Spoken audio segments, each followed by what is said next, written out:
మనం పడుతున్నటువంటి అనేకమైన ఇబ్బందుల నుంచి మనం బయటపడేసేది దేవత. అది ఎవరు? ఇప్పుడు మీరు ఉదాహరణకి మీది మేషలగ్నం. మేషలగ్న జాతకుడికి లేదా లగ్నం తెలియదండి, రాశి. ఆ రాశిలో ఏ నక్షత్రం అయినా కావచ్చు, అంటే అశ్విని కావచ్చు, భరణి కావచ్చు, కృత్తికా నక్షత్రం కావచ్చు, ఒకటో పాదం.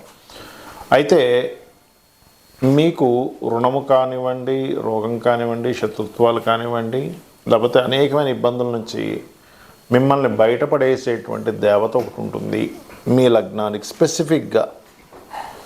అదేమిటి, అది ఎలా ఆరాధన చేయాలి అనేటువంటి అంశాలు చెప్తుంది నేనైనప్పటికీ చెప్పిస్తుంది సాక్షాత్ లలిత అమ్మవారిగా భావిస్తూ ఆ లలితాంబిక అమ్మవారి యొక్క అనుగ్రహం పరిపూర్ణంగా కలగాలని మనస్ఫూర్తిగా కోరుకుంటూ, మీనరాశి, మీన లగ్నము, రాశిలో ఉండేటువంటి ఏ నక్షత్రమైనా కావచ్చు. అయితే ముఖ్యంగా ప్రధానంగా లగ్నానికి ఎక్కువ ప్రాధాన్యత ఇవ్వండి.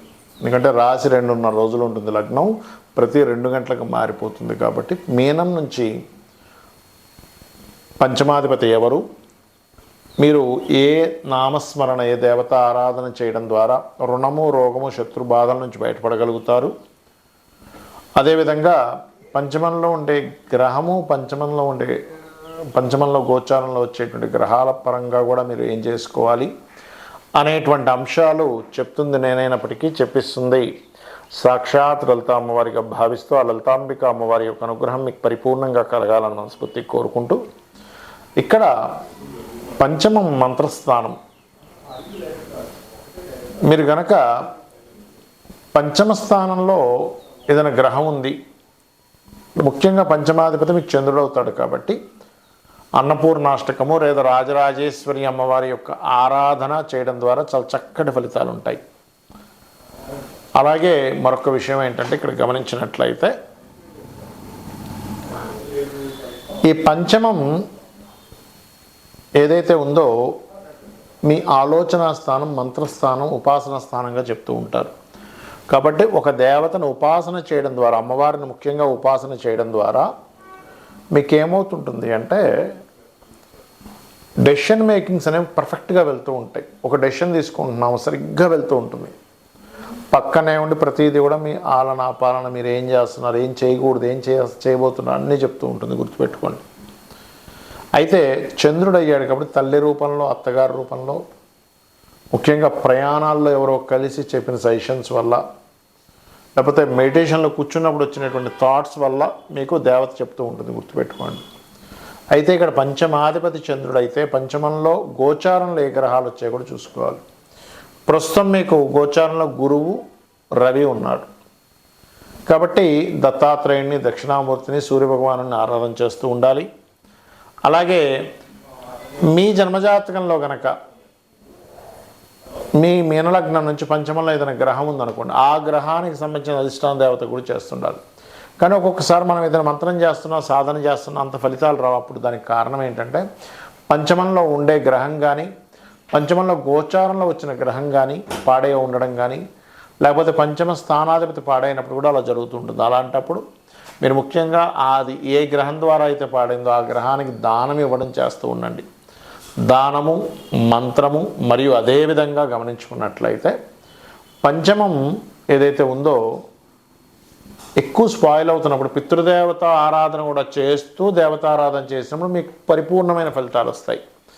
అలా కాకుండా మీరు కేవలం ఏదో దేవతారాధన చేసుకుంటూ వెళ్ళిపోతున్నారు, మీకు ఫలితాలు పూర్తిగా రావు. ఆ లలిత అమ్మవారే స్వదా, స్వాహ, స్వద 2 రూపాల్లో పితృదేవతలకి, దేవతలకి కూడా అందిస్తుంది తన యొక్క శక్తిని. కాబట్టి ఇలా చేయండి, అన్ని విధాలా మీకు బాగుంటుంది. మీకు పంచమంలో ఉండే గ్రహాన్ని బట్టి కూడా ఆరాధన చేయాలి. ఏ మంత్రుల్లో ఏ గ్రహం పంచమంలోకి వస్తాయని చెప్పాను. అయితే అందులో ఒక్కొక్కటిగా చూసుకుంటే రవి గనక వస్తే సూర్యుడు, చంద్రుడు గనక వస్తే రాజరాజేశ్వరి అమ్మవారిని ఆరాధన చేయండి పంచమ స్థానంలోకి. ఎందుకంటే గోచారంలో గ్రహాలు వస్తూ ఉంటాయి. బట్ పర్మనెంట్గా మీ రాశికి ఒకటి చెప్పాను, బట్ పంచమంలోకి వచ్చిన గ్రహాన్ని బట్టి కూడా మార్చుకుంటూ ఉండాలి. ఇప్పుడు నేను మీకు మేషం వారికి ఇప్పుడు కేతు ఉన్నాడు పంచమంలో అని చెప్పాను. అలాగే వృషభ రాశి వారికి నెక్స్ట్ శుక్రుడు వస్తున్నాడని చెప్పుకున్నాం. మిథునం వారికి ఒక 2 నెలల తర్వాత శుక్రుడు అక్కడికి వస్తాడు. అట్లా మార్పు వస్తూ ఉంటుంది. అలా ఆ రకంగా కుజుడు వచ్చాడు ఉదాహరణకు పంచమంలో, సుబ్రహ్మణ్యేశ్వర స్వామి ఆరాధన ఖచ్చితంగా చేయండి. అది కూడా మీకు ప్రభావితం చేస్తూ ఉంటుంది. అదేవిధంగా గురువు అయితే దక్షిణామూర్తిని లేదా దత్తాత్రేయుడి యొక్క ఆరాధన చేయొచ్చు. బుధగ్రహం అయితే విష్ణుగ్రహాన్ని అంటే విష్ణుమూర్తిని బుధగ్రహం దగ్గర కూడా దీపారాధన చేయొచ్చు. అదేవిధంగా శుక్రుడైతే అమ్మవారు లలిత అమ్మవారు అనుకోండి, లక్ష్మీదేవి అనుకోండి చేయవచ్చు. శని అయితే కనుక వెంకటేశ్వర స్వామిని లేదా శివ ఆరాధన కూడా చేయవచ్చు. రాహు, దుర్గా, కేతు, గణపతి ఇవి ప్రధానంగా చేయండి. అలాగే మరొక విషయం ఏంటంటే ఇక్కడ గమనించినట్లయితే ఈ యొక్క పంచమ స్థానంలో ఉండే గ్రహాల గురించి మనం చెప్పుకున్నాం. అయితే ఇది ఆరాధన క్రమం అనేటువంటిది ఎలా ఉండాలి? మీరు ఏదైనా ఒక మంత్రం తీసుకున్నారు, ఆ దేవత సంబంధించిన మూల మంత్రాన్ని మీ గురువుల దగ్గర ఎవరి దగ్గరైనా తీసుకున్నారు, ఖచ్చితంగా 48 నిమిషాల పాటు ఆ జపం చేయాలి. గుర్తుపెట్టుకోండి. అది కూడా నిత్యము చేయాలి. ఒకరోజు చేసాం, వారం రోజులు మానేసాం, మళ్ళీ ఎప్పుడో గుర్తొచ్చింది చేసాం, అది మీకు కనెక్ట్ అవ్వదు. ఎట్టి పరిస్థితుల్లో ఆ దేవత మీకు ఒక్కసారి దేవత కనుక కనెక్ట్ అయితే ఎలా ఉంటుందంటే తను మీకు చెవులో ప్రతిదీ చెబుతూ ఉంటుంది. మీకు ఆపద వచ్చే ముందే మీకు ఒక సిమ్టమ్ రూపంలో చెప్తూ ఉంటుంది. గుర్తుపెట్టుకోండి. ఇలా జరగబోతుంది, ఇలా అవ్వబోతుంది, ఏదో రూపంలో, ఏదో మనిషి రూపంలో. ఇందాక మనం చెప్పుకున్నాం, రవి అయితే ఈ గవర్నమెంట్ పీపుల్ ద్వారా అని, చంద్రుడైతే మాతృ రూపంలో అని, కుజుడైతే అన్నదమ్ములు అన్న లేకపోతే తమ్ముడని పిలిచే వాళ్ళ రూపంలో అని ఇలా చెప్పుకున్నాక, అలా ఏంటంటే మీకు ఒక దేవత నిత్యము ఆరాధన చేయడం ద్వారా మీ పక్కనే మీరు ఎప్పుడు ఏ పని చేస్తున్నా సరే మీతో పాటే ఉంటూ మీకు ఆపద వచ్చే విషయాన్ని ముందుగానే సంకేతం తెలుపుతుంది. ఇది గుర్తుపెట్టుకోండి. ఇది సత్యం, 100% సత్యం. కాబట్టి మీరేం చేయాలి? ఒక దేవతని కంటిన్యూస్గా ఒక ఆరాధనా భావంతో నిష్కల్మషంగా ఫలాపేక్ష రహితంగా అని చెప్పి భగవద్గీతలో చెప్తూ ఉంటాడు. మీరు పత్రమైనను పుష్పమైనను ఫలమైనను ఉదకమైనను ఫలాపేక్ష రహితంగా ఎవరైతే నాకు సమర్పిస్తారో భక్తితో వాటిని నేను ప్రీతిగా స్వీకరిస్తున్నాను అంటాడు. ఇక్కడ చాలామంది ఏంటంటే ఏమండి కోరిక లేకుండా ఎలాగా మనం పలానా తప్పు లేదు, కోరుకోవచ్చు. కాకపోతే ఇక్కడ ఏంటంటే నేను ఫలానా దేవతని చేస్తే నాకు ఇది వస్తుంది అనేది పక్కన పెట్టేసేయండి. ఎందుకంటే దీపాన్ని తీసుకొచ్చినప్పుడు కాంతి ఆటోమేటిక్గా వస్తుంది. మీరు కాంతిని సెపరేట్గా తీసుకురాలేరు. దీపం తీసుకొచ్చినప్పుడు కాంతిని మీరు ఆపలేరు. కాంతి దానంతటా అదే దీపంతో పాటు ఎలా ప్రయాణం చేసి వస్తుందో మీరు చేసే ఉపాసన మూలంగా ఖచ్చితంగా ఆ దేవత అనుగ్రహం మీకు కలిగి తీరుతుంది. కాకపోతే ఇక్కడ మీరు అర్థం చేసుకోవాల్సింది ఏంటంటే మీ లగ్నం నుంచి పంచమాధిపతి ఎవరు, ఆ పంచమాధిపతికి అధిష్టాన దేవత ఎవరు, ఆ దేవత సంబంధించి నేను నిత్యం చేసుకోవాలి అంతే. ఇంకా ఒకవేళ ఆ పంచమ స్థానం పాడైనప్పుడు ఏం చేయాలి? అది సర్పదోషం ఏర్పడిందా, లేకపోతే ఉదాహరణకు సర్పదోషం ఏర్పడింది, సర్పప్రతిష్ఠ రావి చుట్టూ ప్రదక్షిణాలు చేయండి. లేదా పితృదోషం ఏర్పడింది, పితృదేవత ఆరాధన కూడా చేయండి. లేదా మాతృదోషం ఏర్పడింది, అమ్మవారి ఆలయాలకు వెళ్ళి సేవలు చేయండి. లేదా కుజదోషం ఏర్పడింది పంచమంలో, అప్పుడు సుబ్రహ్మణ్య స్వామి ఆరాధన కూడా తీవ్రంగా చేయండి. లేదా ఆంజనేయ స్వామి ఆలయాలకి, సుబ్రహ్మణ్య స్వామి ఆలయాలకు వెళ్తూ ఉండండి. అప్పుడు ఏమవుతుందంటే మీ యొక్క ఉపాసన, చాలామంది అంటుంటారు ఏమంటే నేను పలానా ఉపాసన చేస్తున్నాను కానీ నాకు ఫలితాలు రావట్లేదు అంటూ ఉంటారు. అలా ఫలితాలు ఎందుకు రావట్లేదంటే అక్కడ ఒక దోషం కూడా ఏర్పడింది. ఆ దోషాన్ని క్లియర్ చేసుకొని మీరు ఉపాసన చేయండి. ఖచ్చితంగా అమ్మవారి అనుగ్రహం, మీరు పూజించేటువంటి దేవతా అనుగ్రహం 100% జరుగుతుంది. మీరు లైఫ్లో ఎదగడం జరుగుతుంది. శ్రీమాత్రే నమః. ఇక్కడ మరొక్క విషయం ఏంటంటే కేవలం దేవతా అనుగ్రహంతోనే మీరు ముందుకు వెళ్ళలేరు. గుర్తుపెట్టుకోండి. పితృదేవతల యొక్క అనుగ్రహం కూడా కావాలి.